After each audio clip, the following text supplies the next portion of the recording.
Hello everyone, welcome back to my channel Sam Tutors. If you are new to my channel, please subscribe and hit the bell icon to never miss any updates. ಇಂದು ನಾವು ದ್ವಿತೀಯ ಭಾಷೆ ಕನ್ನಡ 10ನೆಯ ತರಗತಿ ಪದ್ಯಗಳು ಬೋಧಿ ವೃಕ್ಷದ ಹಾಡು. ಏಕಾಂಗಿ ವೀರನಂತೆ ಮಧ್ಯರಾತ್ರಿ ಎದ್ದನು, ಮಡದಿ ಮಗುವ ತೊರೆದನವನು ಅಡವಿ ದಾರಿ ಹಿಡಿದನು, ಅರಮನೆಯ ಮೋಹವನ್ನು ಹರಿದು ಹಾಕಿ ಹೋದನು, ಗೊತ್ತು ಗುರಿಯು ಇಲ್ಲದಂತೆ ಕತ್ತಲಲ್ಲಿ ನಡೆದನು. ಕಾಡು ಕಾಡು ಅಲೆದ ಅವಗೆ ನಾಡಿನರ್ಥ ಹೊಳೆಯಿತು, ಕೋಗಿಲೆಯ ಹಾಡದೊಂದು ದೂರದಿಂದ ಕೇಳಿತು, ಬೆಳ್ಳಿ ಚುಕ್ಕಿ ಬಾನಿನಲ್ಲಿ ಆಗ ತಾನೆ ಬೆಳಗಿತು, ಬೋಧಿ ವೃಕ್ಷದಲ್ಲಿ ಮಹಾ ಬೆಳಕೊಂದು ಕಂಡಿತು. ಪದ್ಯವನ್ನು ಬರೆದ ಕವಿ ಬಸವರಾಜ ಸಬರದ. ಸವಿಚೈತ್ರ. ಕೊರಡ ಕೊನರಿಸಿ ತುದಿಗೆ ಮುಗುಳ ನಗೆ ಮುತ್ತಿಟ್ಟು, ಬರಡು ಜೀವಕ್ಕೆ ಹೊಸತು ಚೈತನ್ಯವು, ಕುಕಿಲ ಕೋಗಿಲೆ ಕಂಠಮುಕ್ತ ತಾರಕಕ್ಕೇರಿ, ಚಿಲಿಪಿಲಿಯ ಕಲರವಕ್ಕೆ ಮತ್ತೇರಿದೆ.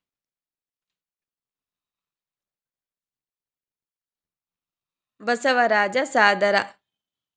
ಗುರಿ ಕೆಸರೊಳಿದ್ದರು ಮೇಲೆ ಬಾಂದಳವ ನೋಡಿ, ಮಿಸುಪರವಿ ಕಿರಣಗಳ ಸಿರಿಗೆ ಮೆರೆದಾಡಿ, ಮಸಗುವಂಬುಜದಂತೆ ಧ್ಯೇಯದಾಳ್ವೆಸಕೆ, ಬಸಮಾಗು ಬಂದ ಮನುಜತೆಯ ಸಾರ್ಥಕತೆಗೆ. ಒಂದು ಬಾಣಕ್ಕೆ ಗುರಿಯು ಹಲವಿರುವುದುಂಟೆ, ಒಂದು ದೇಹದೊಳಾತ್ಮವೆರಡಿರುವುದುಂಟೆ, ಒಂದು ಜೀವನಕ್ಕೇಕೆ ಹಲವು ಸಾಧ್ಯಗಳು, ಒಂದೇ ಹೆಗ್ಗುರಿಗೆ ಹೋರಾಡು ಹಗಲಿರುಳು. ಪದ್ಯವನ್ನು ಬರೆದ ಕವಿ ಎಂ ಗೋಪಾಲಕೃಷ್ಣ ಅಡಿಗ. ವಚನಗಳು.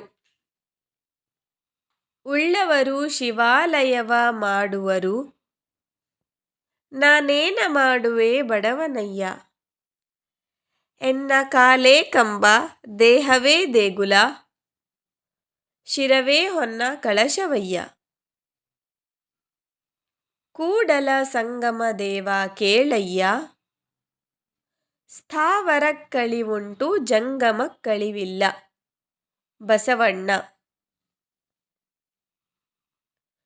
ಬೆಟ್ಟದ ಮೇಲೊಂದು ಮನೆಯ ಮಾಡಿ, ಮೃಗಗಳಿಗಂಜಿದಡೆಂತಯ್ಯ, ಸಮುದ್ರದ ತಡಿಯಲೊಂದು ಮನೆಯ ಮಾಡಿ, ನೊರೆತೆರೆಗಳಿಗಂಜಿದಡೆಂತಯ್ಯ, ಸಂತೆಯೊಳಗೊಂದು ಮನೆಯ ಮಾಡಿ, ಶಬ್ದಕ್ಕೆ ನಾಚಿದಡೆಂತಯ್ಯ, ಚೆನ್ನಮಲ್ಲಿಕಾರ್ಜುನ ದೇವ ಕೇಳಯ್ಯ, ಲೋಕದೊಳಗೆ ಹುಟ್ಟಿದ ಬಳಿಕ ಸುತ್ತಿ ನಿಂದೆಗಳು ಬಂದಡೆ ಮನದಲ್ಲಿ ಕೋಪದ ತಾಳದೆ ಸಮಾಧಾನಿಯಾಗಿರಬೇಕು.